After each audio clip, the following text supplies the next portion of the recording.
The weight of the air here feels different, settled into the small gaps between the stones and the soft, damp moss that clings to the earth. There is a specific kind of stillness that lives in a front yard, a boundary between the world moving past and the door that leads home. Here, the gravel does not crunch, it rests. The light is not a glare but a gentle suggestion, touching the edges of the wooden gate with a warmth that seems to have been gathered over many quiet seasons. It is a space that does not ask to be traveled through quickly. Instead, it invites a slow transition, a shedding of the noise from the street.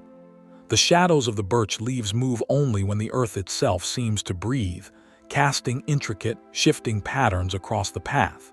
In this enclosure, the distance between the gate and the house feels like a journey of its own, measured not in steps, but in the gradual quiet that settles over the shoulders. Everything is held in a state of soft suspension, a small world defined by the height of the stone wall and the proximity of the shingles. There is no need for movement here, only the steady, silent presence of the garden waiting.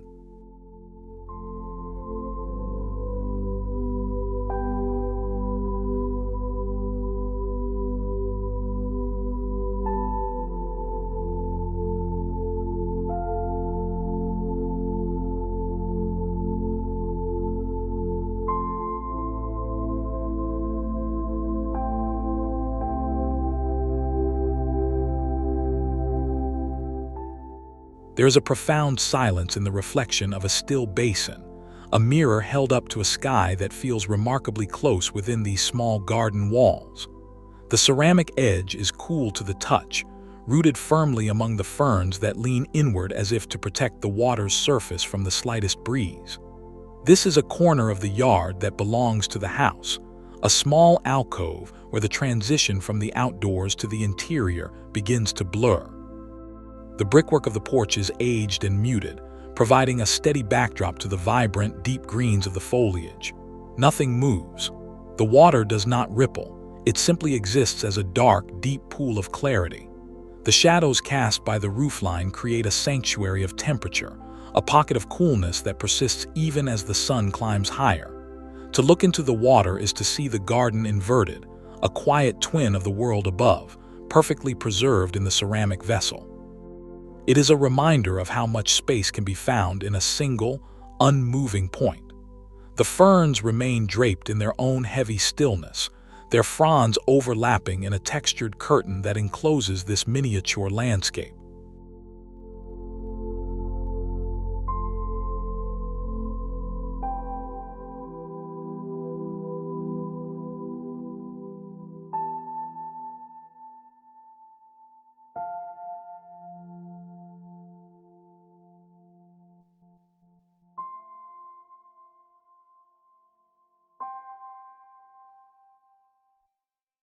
The bench sits as a silent witness to the passing hours, its stone surface smoothed by time and the occasional rest of a shadow. Against the tall cedar fence, the garden feels like a room without a ceiling, a private chamber where the air stays long enough to grow familiar. The ivy climbs with a slow, deliberate patience, weaving its way through the wood until the boundary between the natural and the built is lost. A single patch of light finds its way to the seat, warming the cold stone in a bright, rectangular embrace.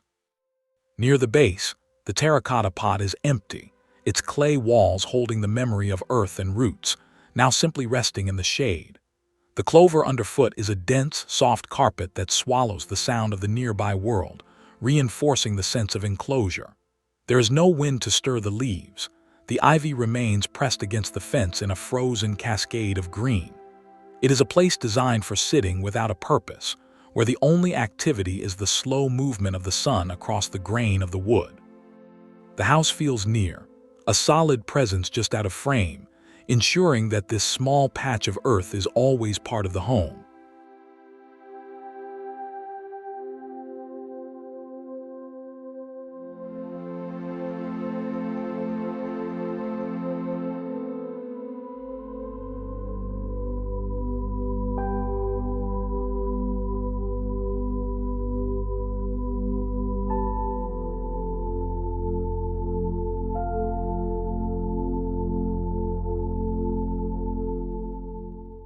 The path is a narrow ribbon of intention, drawing the eye toward the threshold where the garden meets the dwelling.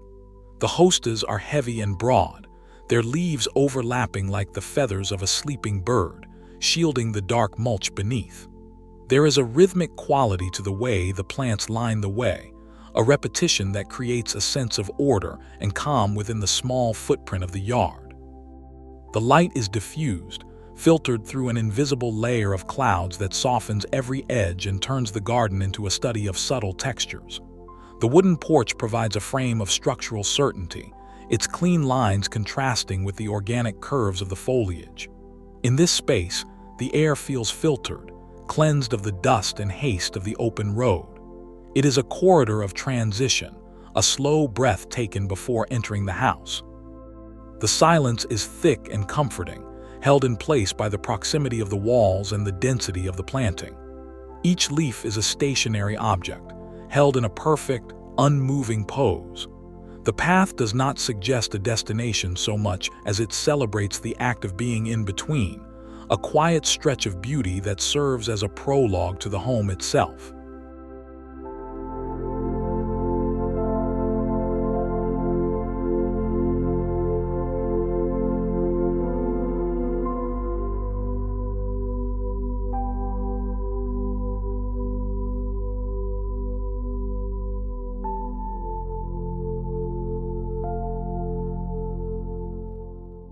The iron of the gate has surrendered to the elements, its rust a warm, earthy orange that complements the deep green of the surrounding boxwood.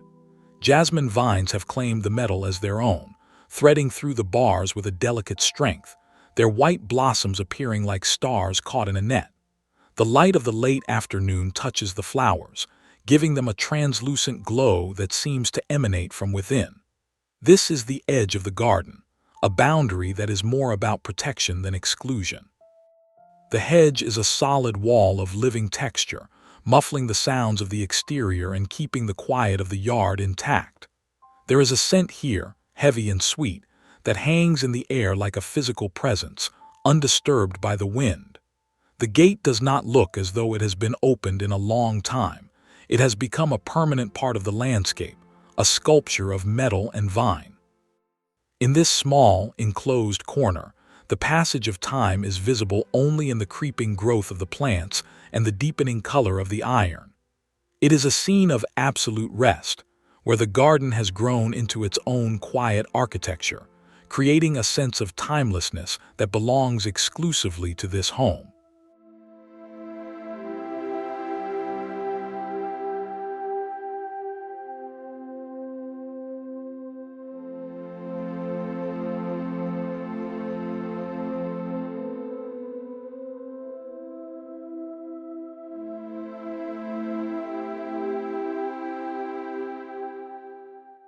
The wicker chair sits empty, its woven texture echoing the fine lines of the ornamental grasses that rise up around it. This is a porch designed for observation, but today, there is only the observation of the garden itself. The tall stalks of grass act as a translucent screen, blurring the world beyond the fence and turning the front yard into a secluded sanctuary. The hazy afternoon light fills the space between the blades, creating a golden atmosphere that feels thick and still. The stones of the path are flat and wide, inviting a grounded connection to the earth as one approaches the house. There is no sound from the street, only the visual hum of the sun on the wood and the stone. The enclosure is complete, a small pocket of residential peace that feels separated from the timeline of the rest of the world. The chair is angled toward the center of the garden, facing the quiet life of the plants rather than the movement of the neighborhood. It is a composition of rest, where the materials of the home with wicker, the wood, the stone are in perfect conversation with the living elements. The stillness is so absolute that the garden feels like a room that has been carefully prepared for a guest who has no intention of arriving.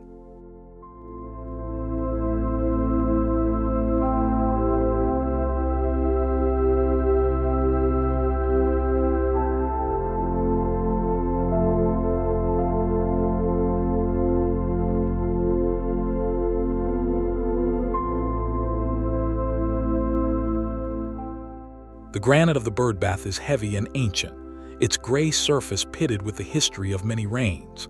It sits low in the garden, nestled among the creeping thyme and the small, serrated leaves of wild strawberries that carpet the ground.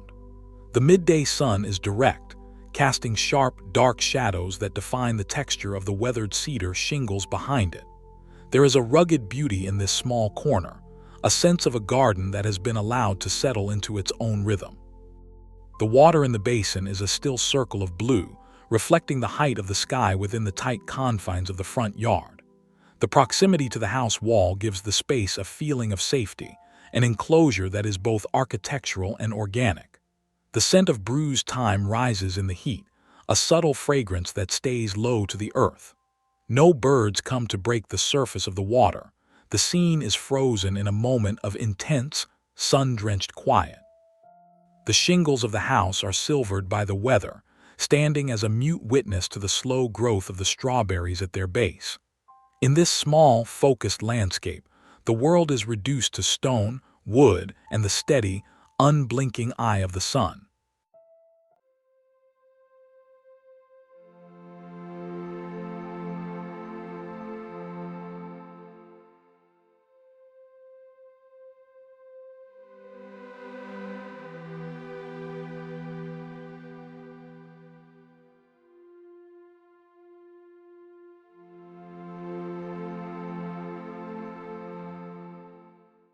The stone circle of the moon gate frames the garden as if it were a painting, a deliberate composition of color and form held within a residential boundary. Beyond the arch, the tiny courtyard is a study in restraint, with a single Japanese maple serving as the focal point. Its leaves are a deep, saturated red, a shock of color against the neutral grays of the stone floor. The side lighting accentuates the delicate structure of the branches, casting long, elegant shadows that stretch across the ground. This is an enclosed world, a garden that has been folded into the architecture of the home to create a space of absolute privacy. The air inside the courtyard feels stiller than the air outside, protected by the heavy stone walls. There is no movement in the maple. Its leaves are fixed in place, a crimson cloud hovering above the paving. The simplicity of the space creates a sense of profound clarity, where the mind can rest on the curve of a branch or the texture of a stone. It is a front yard that has been transformed into a meditative passage, a sequence of enclosures that lead deeper into a sense of home. The silence is not an absence, but a presency, a quiet beauty that fills the circle of the gate.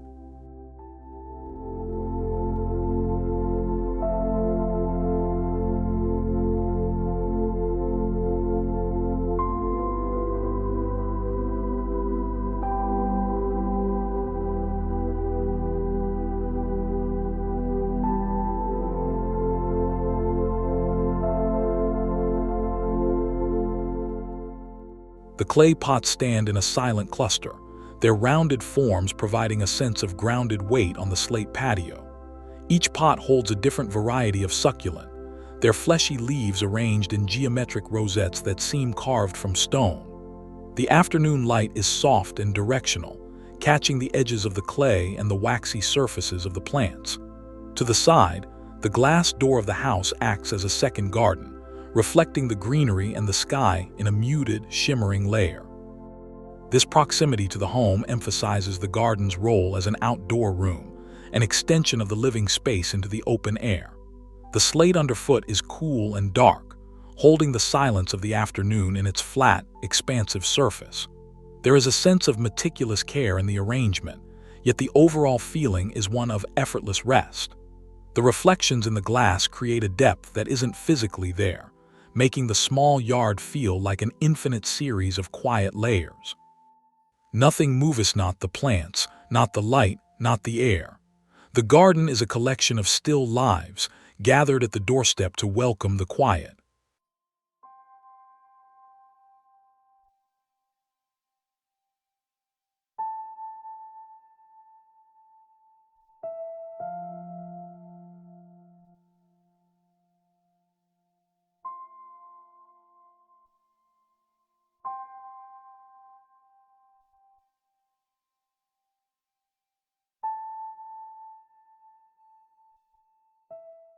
The boardwalk is a path of light-colored wood that floats above a sea of deep green foliage, a modern line cutting through the ancient texture of the ferns. In this shaded front yard, the world is reduced to variations of green and the rhythmic pattern of the wooden slats. The hostas press against the edges of the path, their broad leaves occasionally overlapping the wood, as if the garden is slowly reclaiming the walkway. The light here is cool and indirect, a gentle glow that illuminates the underside of the leaves and the damp earth beneath the ferns. A tall fence encloses the space, creating a deep sense of seclusion from the neighborhood. It is a walk that takes only a few seconds, but the density of the planting makes it feel like a journey through a vast, quiet forest. The air is still and humid, held in place by the canopy of the plants. Every element is stationary, a frozen moment of growth that emphasizes the garden's role as a place of pause. The house is a silent partner in this landscape, providing the walls that make this level of quiet possible.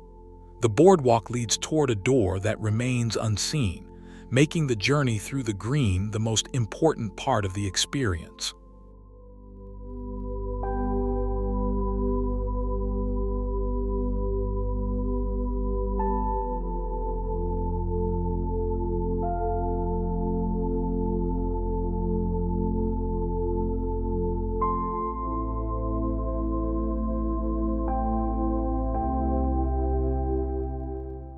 The sound of the water is a thread of silver in the morning quiet, a delicate trickle that barely disturbs the silence of the front yard.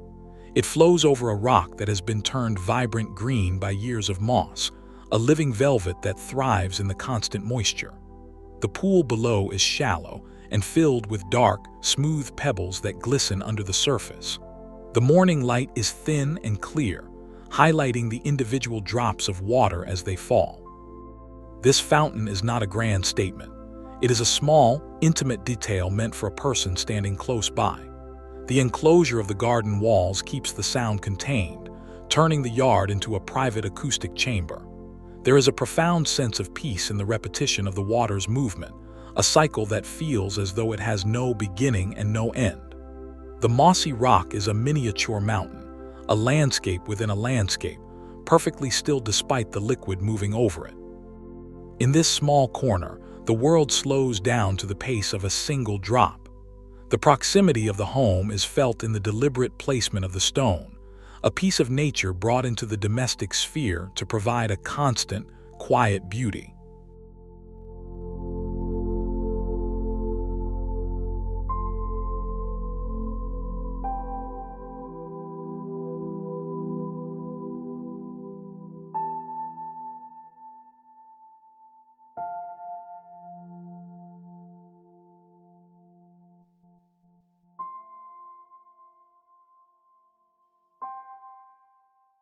The lawn is a perfect square of emerald, a small stage set for the quiet performance of the garden.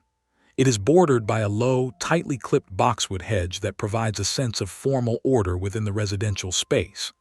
Beyond the hedge, white perennials stand in a soft, snowy drift, their blossoms held high on slender stems.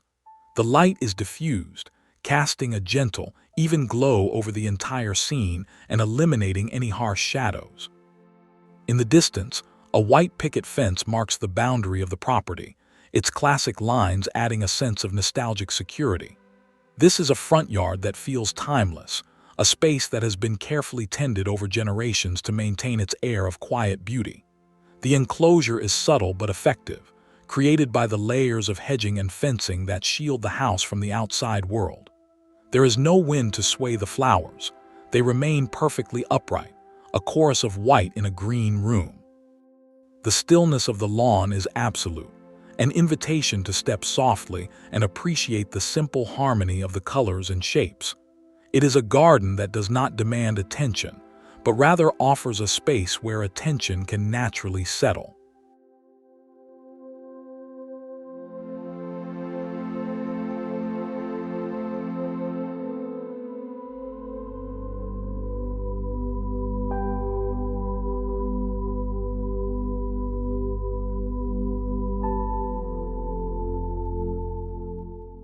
The latch is made of iron, its surface textured by years of touch and the slow work of the air.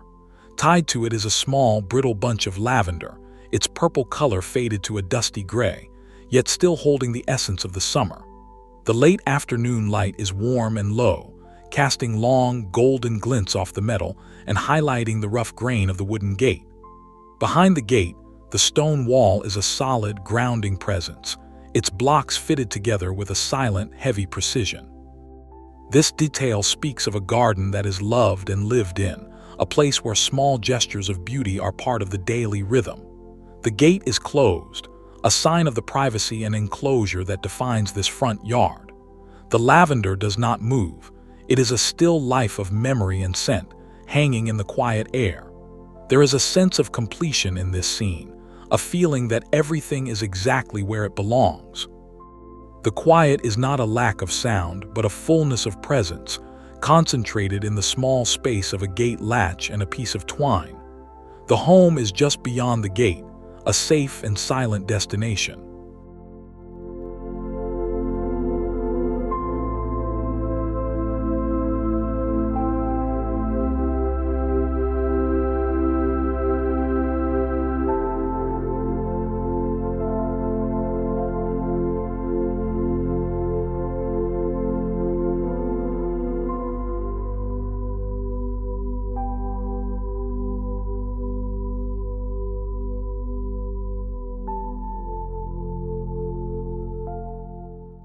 The gravel courtyard is a hidden room, an enclosure of stone and leaf that feels entirely removed from the street just a few feet away.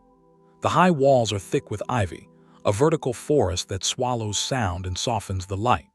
In the center, a single wooden bench faces a potted olive tree, its silvery leaves catching the dappled sunlight that filters through an unseen canopy. The gravel is neat and undisturbed, a gray sea that holds the bench and the tree in a state of perfect balance. This is a place for long silences, for sitting and watching the slow movement of the shadows across the stones. The scale is small, intimate, and domestic, a garden designed for the quiet moments of a single life. The olive tree is a symbol of peace, its gnarled trunk and delicate leaves adding a touch of ancient character to the modern yard. There is no activity here. The bench is empty, the tree is still, and the air is heavy with the scent of sun-warmed stone. The enclosure is absolute, creating a sanctuary of quiet beauty that is both simple and profound. It is a front yard that has been turned inward, finding its purpose in the stillness of its own center.